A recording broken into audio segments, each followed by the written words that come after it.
আগে এক ইমান ঠিক করলেন। নাম্বার দুই, 5 ওয়াক্ত নামাজ সময় মতো পুরুষরা জামাতের সাথে, মা বোনরা যারা শুনছেন আউয়াল ওয়াক্তে ধীরে ধীরে আস্তে আস্তে খুব কোয়ালিটির সাথে মনোযোগের সাথে 5 ওয়াক্ত নামাজ পড়বেন। নাম্বার তিন, হালাল উপার্জন করবেন, হারাম খাবেন না। জান যায় যাক, হারাম খাবেন না। আপনারা আশপাশে দেখবেন সবাই হারাম উপার্জনের জন্য মরিয়া হয়ে গেছে। কিভাবে পয়সা কামাবে সেটা দেখা দেখি নেই, পয়সা চাই। দিন শেষে কি চায়?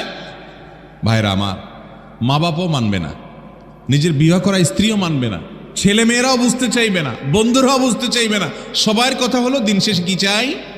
পয়সা চাই। কিভাবে আনছো এটা দেখা দেখি নাই। আরে আল্লাহ মাফ করবে, আরে কিছু দান দক্ষিণা করে কালোটারে সাদা করে নেওয়া যাবে।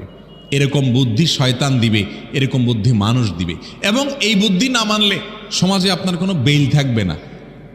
হুজুররাও দাম দিবে না, কারণ পয়সা নেই। হুজুররাও দাম দিবে না, কারণ পয়সা নাই। তো পয়সা আছে, হুজুরও বলবে হাজী সাহেব, গাজী সাহেব, নারায়ণ তাকবীর, সুবহানাল্লাহ, আলহামদুলিল্লাহ। ঠিক না বে ঠিক? এই ভয়ে 2 নম্বর পথে যদি উপার্জন করা শুরু করে দেন তো আপনার ইসলাম সেখানে শেষ করে ফেললেন। ভাইরা আমার, মুসলমান তো আজ লক্ষ লক্ষ কোটি কোটি, কিন্তু পিওর খাঁটি মুসলমান, জান্নাতে যাওয়া মুসলমানের সংখ্যা খুব বেশি না। এই ছাঁচাছোলা আমলগুলো, এই তিতা করলার মতো আমলগুলো করতে হবে।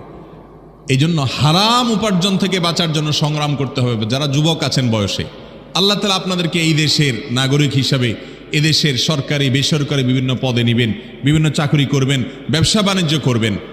দীপ্ত কণ্ঠে আজকের এই মাহফিল থেকে শপথ করেন, আমার প্রাণ বের হয়ে যাবে, সবাই পর হয়ে যাবে, কেউ আমার কাছে থাকবে না, কিন্তু আমি কখনো 1 টাকা হারাম উপার্জন করব না, ইনশাআল্লাহ।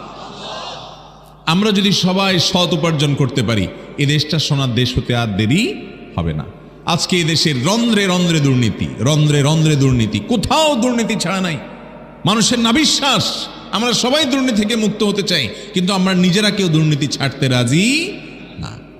অতএব আমাদের তরুণরা যদি আজকে জেগে উঠে এবং শপথ করে, দুনিয়াবি উদ্দেশ্য আমার মূল নয়, আমার মূল উদ্দেশ্য আখিরাত, টার্গেট মূল আখিরাত, আমি হারাম উপার্জন করব না, ইনশাআল্লাহ।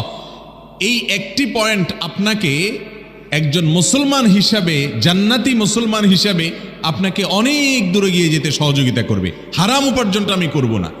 এতে যদি আমার প্রিয়জনদেরকে হারান লাগে, হারাই।